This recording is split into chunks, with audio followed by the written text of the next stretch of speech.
1830년대에 독일 트리에에 살던 유대인 소년이 법률가였던 아버지에게 질문합니다. 아버지, 우리는 유대인인데 왜 회당에 나가지 않고 독일 루터 교회에 나가나요? 그러자 아버지는 이렇게 대답했습니다. 아들아, 우리가 다른 사람들에게 따돌림 당하지 않고 이 땅에서 잘 살아가기 위해서는 그렇게 할 수밖에 없단다. 어쩔 수가 없다. 이렇게 말씀합니다. 아버지의 대답은 소년을 실망시켰고 그것은 신앙과는 전혀 상관이 없는 그런 대답이었습니다. 본래 이 소년의 할아버지 또 큰아버지는 유대인 랍비였습니다. 그러나 법률가인 아버지가 현실 감각이 뛰어나고 눈치가 빨라서 어떻게 살아야 될지를 잘 알았습니다.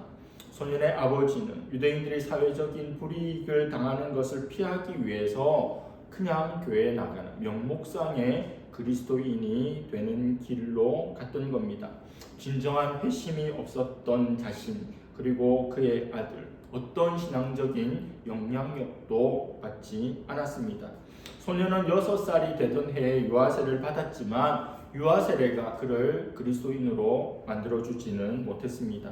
이렇게 명목상 그리고 형식적으로 사회적인 불이익을 당하지 않기 위해서 출석했던 교회는 고등학교 때까지였습니다.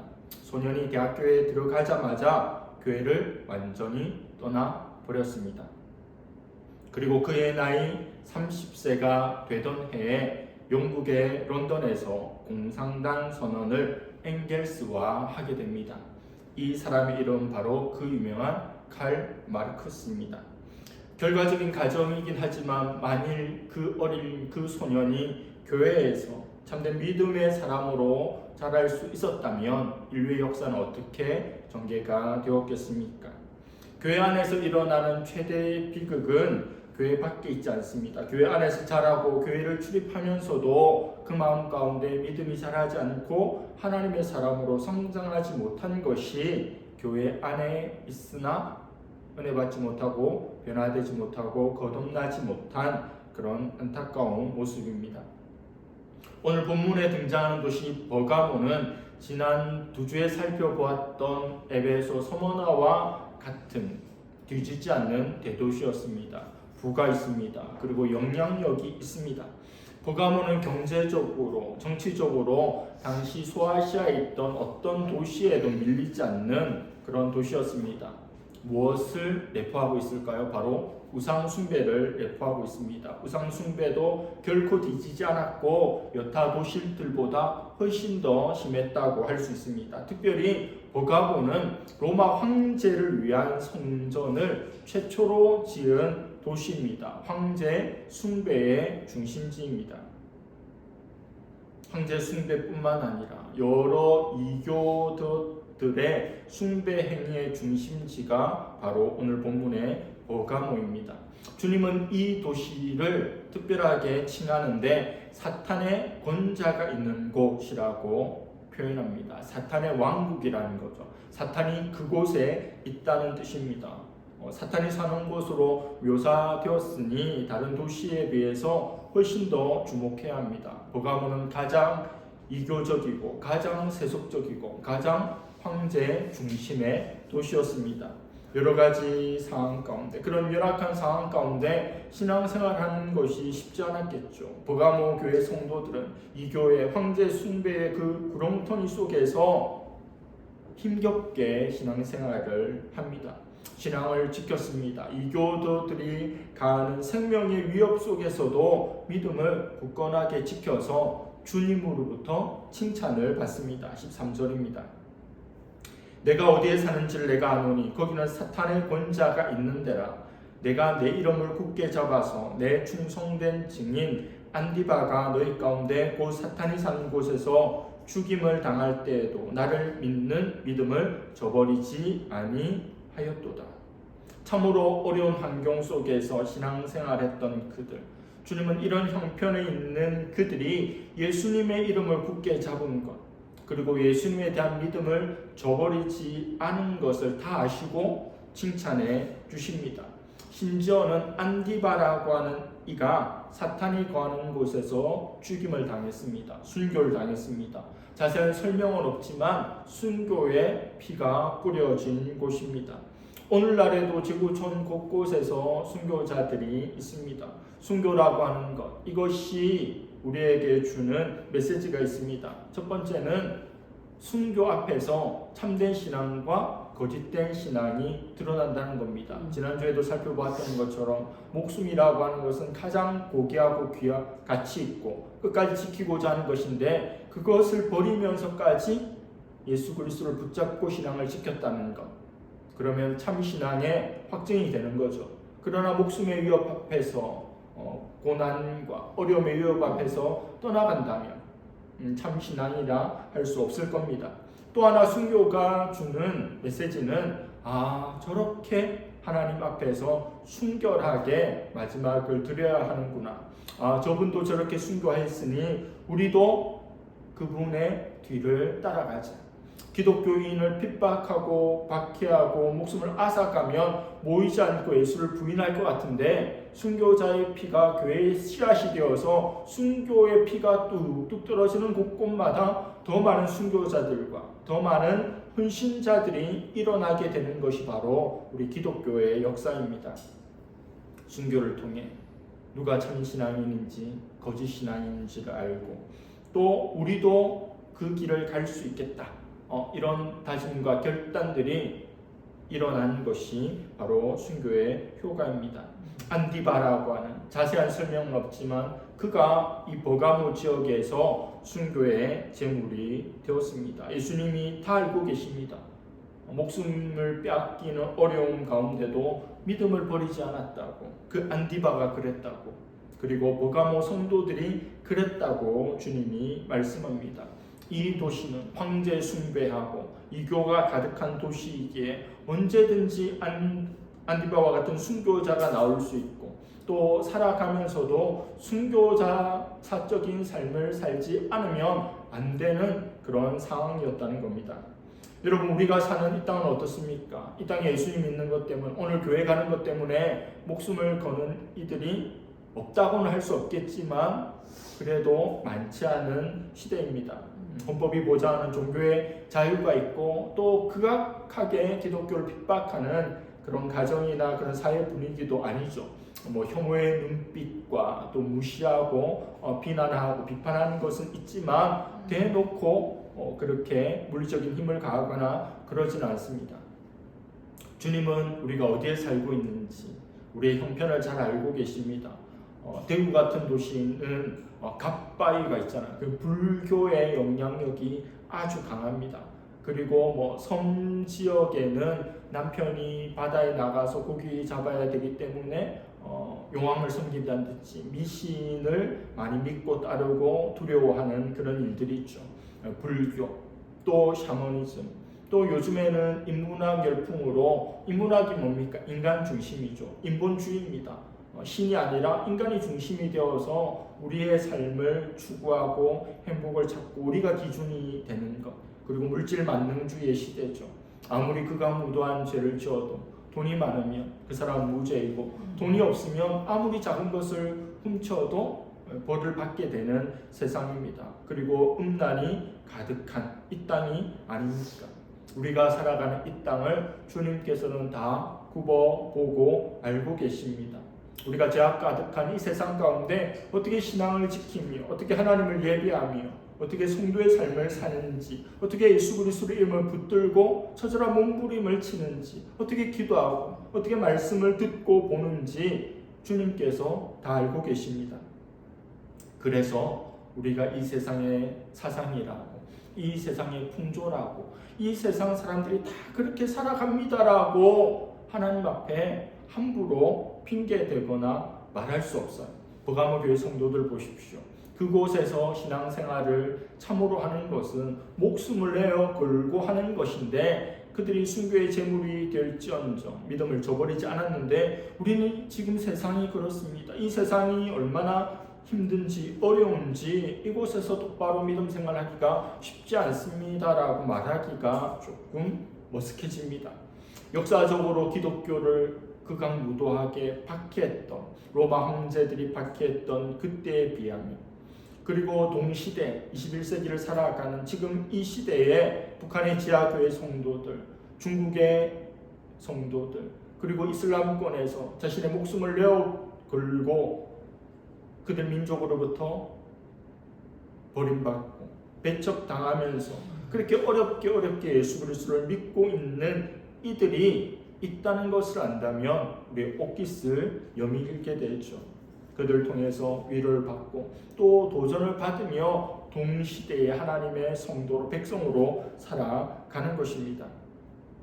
예수님은 버가모 교회의 성도들에게 지금까지 다른 모습으로 나타납니다. 좌우에 날선 검을 가진 이로 등장합니다. 예수님이 칼을 가지고 등장하는데 양쪽으로 양날의 검을 가지고 등장해요. 성경에서 좌우에 날선 검은 하나님의 말씀을 의미합니다. 그리고 하나님의 심판을 의미하기도 합니다.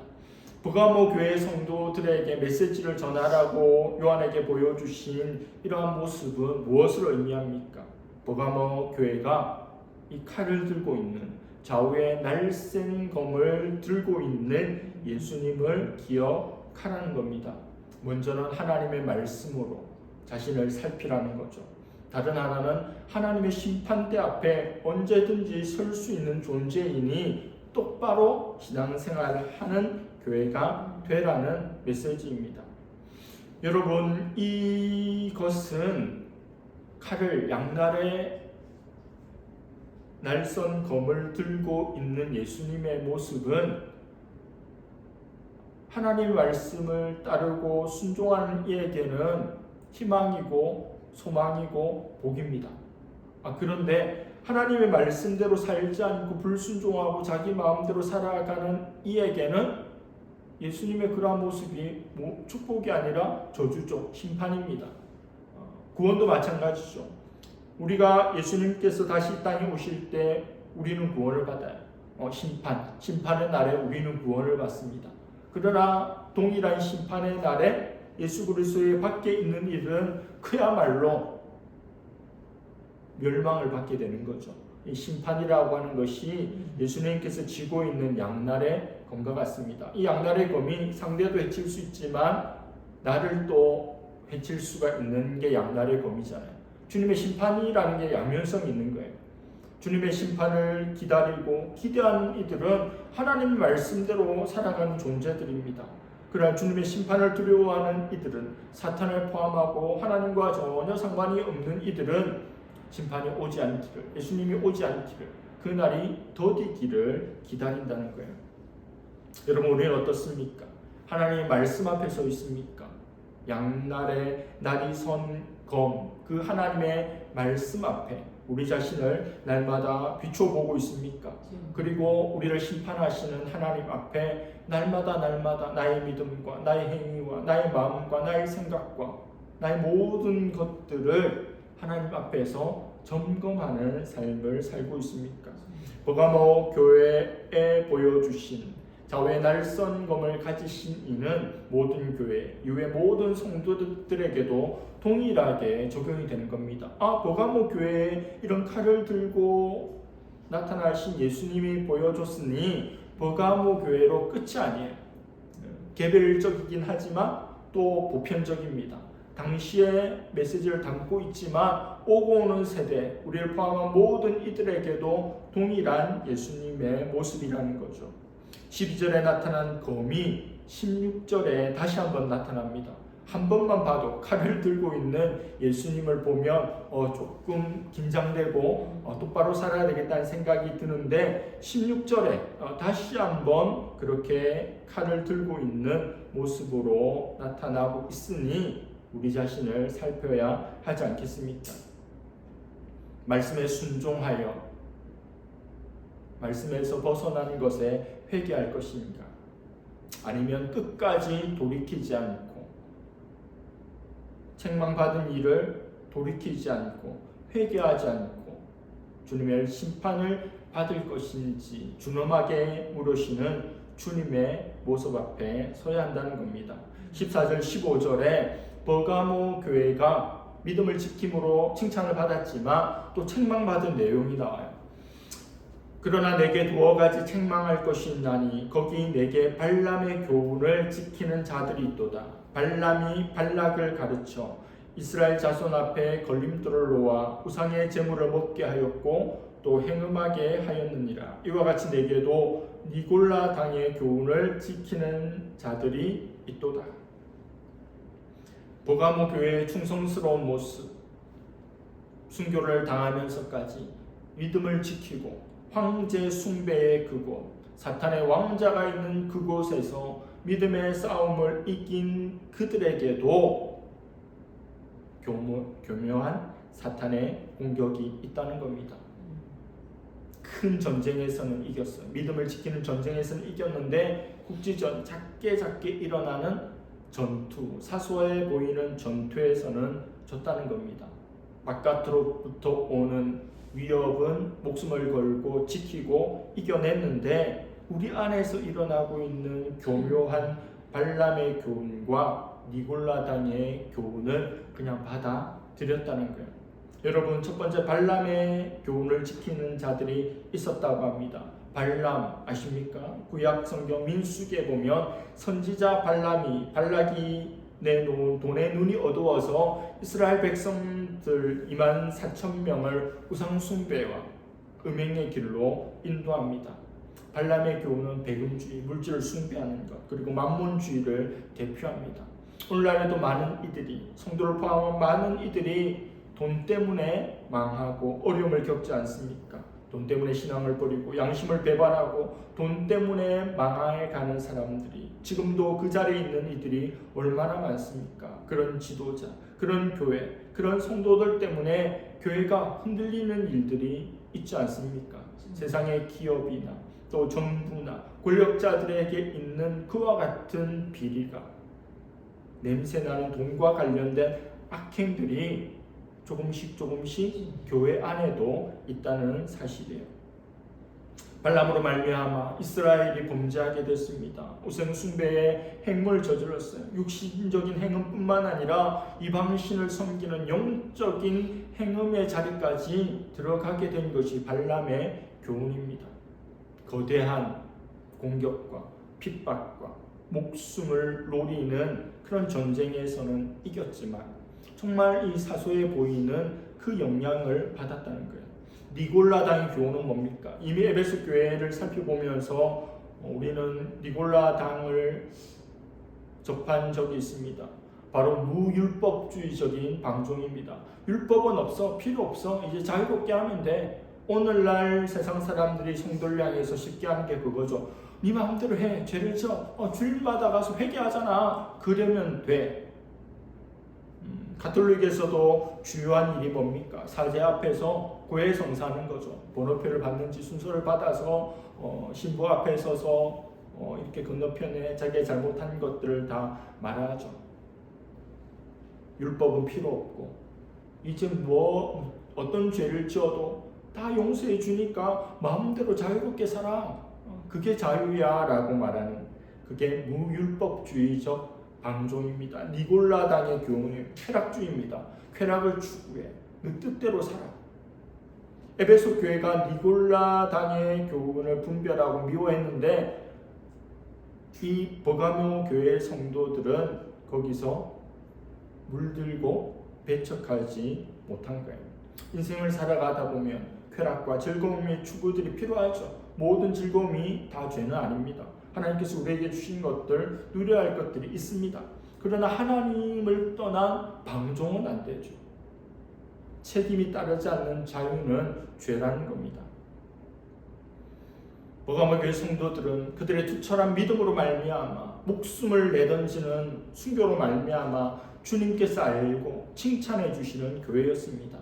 그러나 그럼에도 불구하고 스물스물 올라오고 엿보고 유혹하고 우리 속에서 일어나는 일들에 대해서 용납하고 내치지 못한 것에 대해서 회개하라고, 돌이키라고 촉구합니다. 만약 회개하지 않으면 발람의 교훈, 니골라당의 교훈을, 우리 속에 있는 어떤 죄악들을 없애버리지 않으면 입에 검으로 싸우실 것이다 이렇게 말씀합니다. 하나님 말씀으로 그들과 싸우실 거라고 말씀합니다. 버가모 교회를 책망하십니다. 거짓 선지자들을 내쫓으라고 회개하라고 촉구합니다. 그렇게 해서 이기면 어떻게 해요? 영생을 보증하는 만나와 흰 돌을 주시겠다고 합니다. 전쟁은 이겼어요. 전투에서 졌습니다. 그 졌던 요소를 완전히 몰아내면 하나님께서 만나와 흰 돌을 주시겠다는 약속을 버가모 교회에 주고 계십니다. 이제 그들에게 공이 넘어오게 된 겁니다.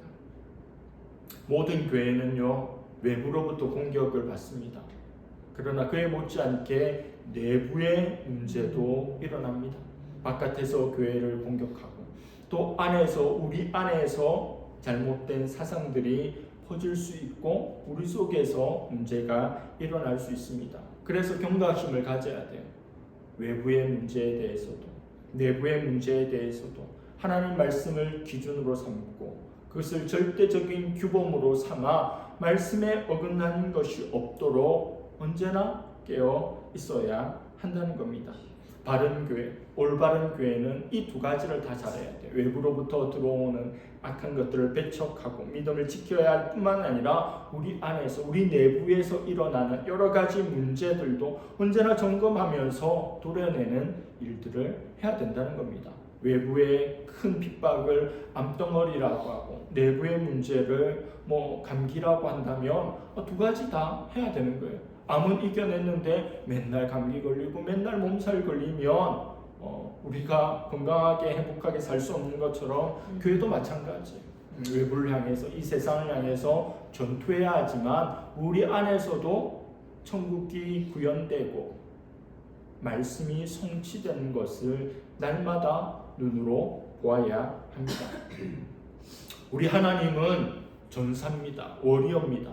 돌격하시는 분입니다. 어떤 누구에게 전사입니까? 어떤 누구를 공격합니까? 하나님의 백성을 위협하는 대적들 향해, 이 세상을 향해 예수님은 달려가십니다. 그들을 물리치십니다.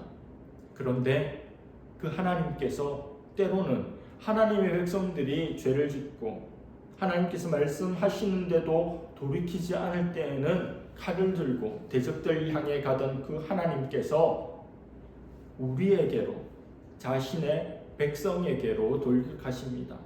그래서 믿음 생활 잘하지 못하는 이들이 주님으로부터 매를 맞고 어려움을 당하고 벌을 받는 것도 하나님의 돌격입니다. 아무 상관없는 세상 사람들과 어떤 사건으로 보이지만, 사탄의 공격처럼 보이지만 하나님의 돌격일 경우도 많습니다. 하나님 백성을 지키기 위해서 돌격하신 하나님께서 그의 백성이 잘못했을 때는 경고하고 회개를 촉구했는데도 변함이 없을 때에는 그의 백성을 향해 그 양날의 날선 검을 들고 돌격하십니다. 참으로 두렵고 떨리는 우리 하나님입니다. 끝내 회개하지 않으면 버가모 교회와 싸우실 것이고 심판하실 것입니다. 그러므로 하나님 앞에 살아가는 지혜로운 성도는 즉각 투항하고 항복하고 돌이키는 겁니다. 하나님과 끝까지 평행선을 그어봤자 우리만 손해입니다. 우리만 개고생합니다. 하루라도 빨리 눈치를 채고 주님 앞에 돌이키는 것이 지혜로움입니다. 끝까지 누가 이기나 뻗대고 모르는 척하고 해봐야 광야의 생활만, 시절만 길어질 뿐이에요. 30여일이면 갈 수 있는 그 길을 38년, 40년을 뺑뺑 도는 인생. 우리 인생이 1000년, 2000년 되면 3, 40년 허비해도 되죠.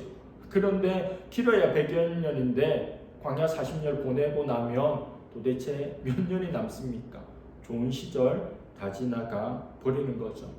그래서 우리 청년들이 있지만 청년은 청년에게 주기에 너무 아까운 것이다 이렇게 말하죠. 청년의 때, 인생에서 가장 아름다운 때가 사실 청년의 때인데 청년들이 그걸 잘 모른다는 거예요.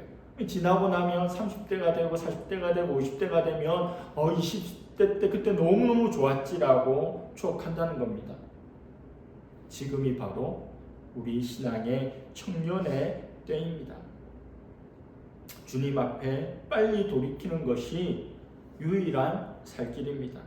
우리가 버가모 교회의 교훈으로부터 배워야 할 것은 무엇입니까? 믿음을 지키는 교회가 되라는 겁니다. 바깥을 향해서 싸우고 이겨낼 뿐만 아니라 우리 안에서, 우리 내부 안에서의 문제에조차 단호함이 있어야 되고 하나님 말씀의 기준으로 세워감이 있어야 합니다. 교회의 가장 위대한 재산은 건물이 아닙니다. 재물도 아닙니다. 재정이 아니에요. 예수 그리스도를 믿는 믿음이 교회의 가장 큰 재산입니다.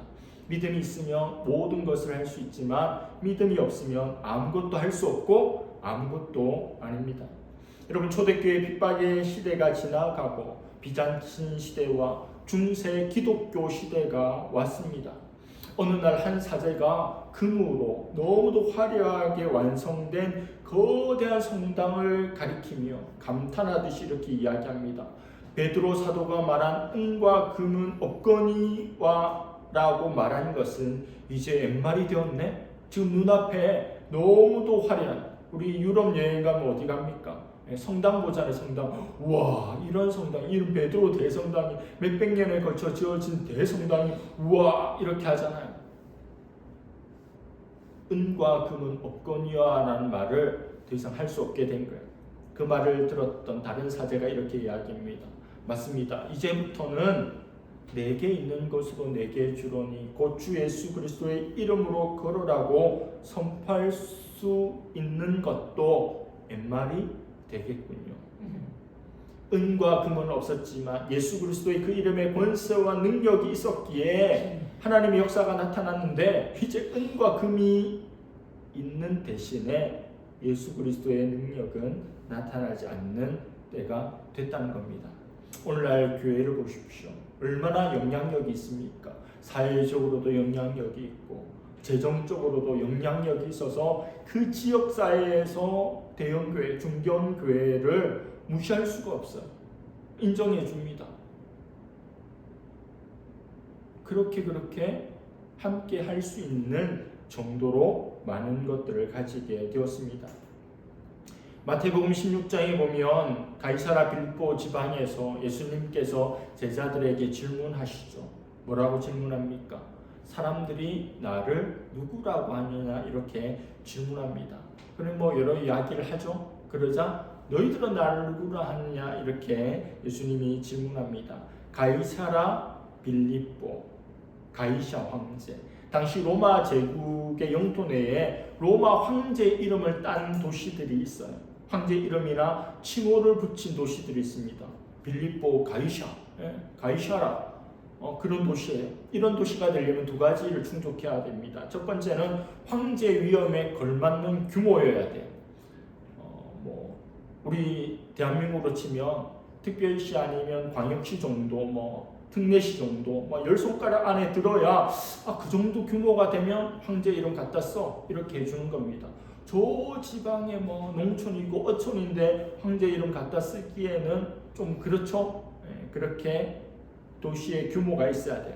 그리고 도시의 중심이나 가장 높은 곳에 황제의 신전이 있어야 합니다. 지난 한 주 동안에 통일교 총재가 구속되면서 가평에 있는 통일교 천무슨 궁, 이렇게 하얗게 진 저런 궁전이 우리나라에 있다니 안에 들어가 보면 정말 청년들이 우리 부모님 위해서 노래 부르고 그런 영상을 보았습니다. 당시에 황제 이름이 들어간 도시에는 그렇게 높은 곳, 중심지에 황제를 숭배하는 신전이 있어야 돼요. 그 도시에 가면 어떻습니까? 그 황제의 위협 앞에 주눅이 들죠. 황제가 압도하는 도시예요. 그렇죠. 시골지가 서울에 가면 엄청 놀라잖아요. 서울이 화려하고 불꽃 축제도 하고 사람도 많고 차도 많이 다니고 지하철 갔더니 사람들 너무 많으니까 시골지가 서울에 못 살겠죠.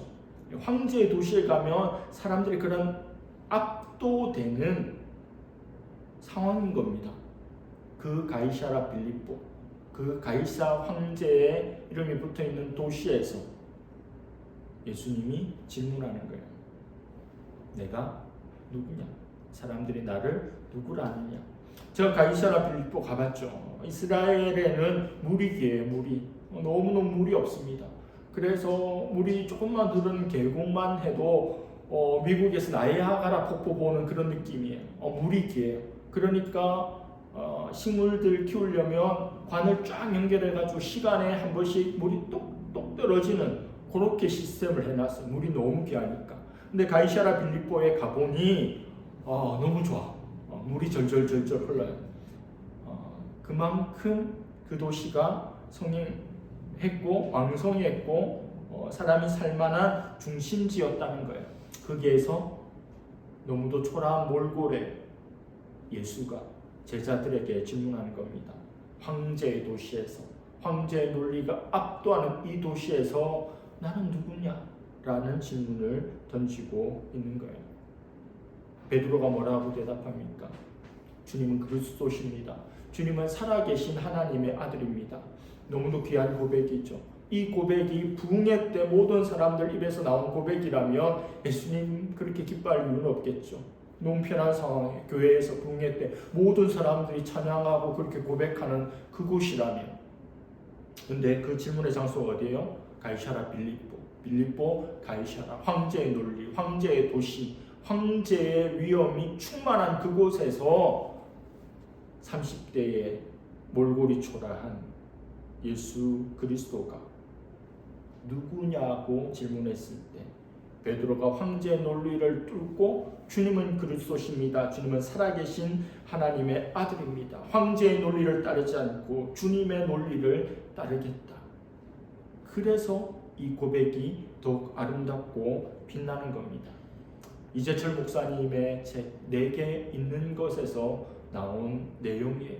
내게 있는 것, 나에게 있는 것, 예수 그리스도의 그 이름과 그 권세, 세상 한복판에서 조금도 주눅들지 않고 주님은 그리스도입니다. 주님은 살아계신 하나님의 아들입니다.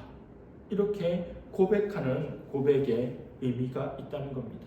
베드로의 고백을 들은 주님이 칭찬하시죠. 극찬하십니다.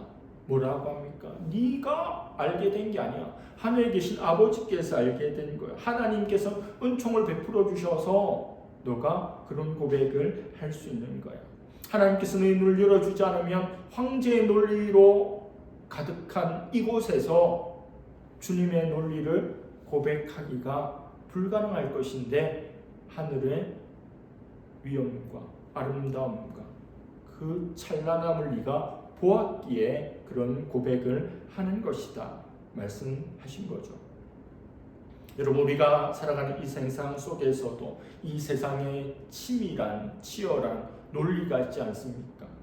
잘 직조된 그 논리 속에서 살아가는데 거기에서 함몰되지 않고 세상 사람들이 미련하다, 바보 같다라고 하는 이 신앙의 논리로 살아가야 할 텐데 그 열쇠가 뭘까요? 그것은 위로부터 오는 주님의 은총을 날마다 입어야 되는 거예요. 이 주일 예배 때마다 하나님의 은혜를 정말 그 은혜로 샤워를 해야 이 세상의 논리를 이길 수 있고 전복되지 않는 겁니다. 여러분, 고난 가운데 있을 때 믿음을 지켜야 하고 또 옳고 그른 것을 분별할 수 있는 믿음의 관점을 가져야 합니다. 그러한 관점은 어떻게 생길까요? 장차 오실 예수 그리스도, 장차 임할 하나님 나라를 대망하고 그것이 우리의 가슴에 가득할 때 고난을 이길 수 있고 옳고 그런 것을 분별할 수 있는 신앙인으로 살아갈 수 있습니다.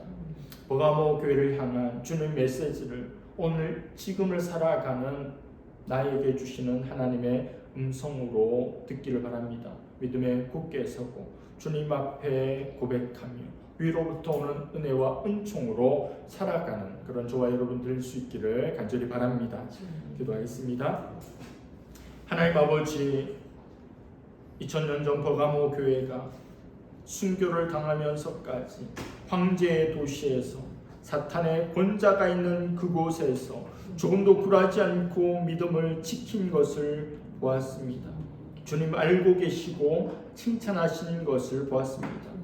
그러나 발람, 니골라 당의 교훈을 끊어내지 못하고 안에서부터 무너지며 썩고 타협하고 있는 것을 주님께서 지적하시고 돌이키라 말씀하시는 것을 보았습니다.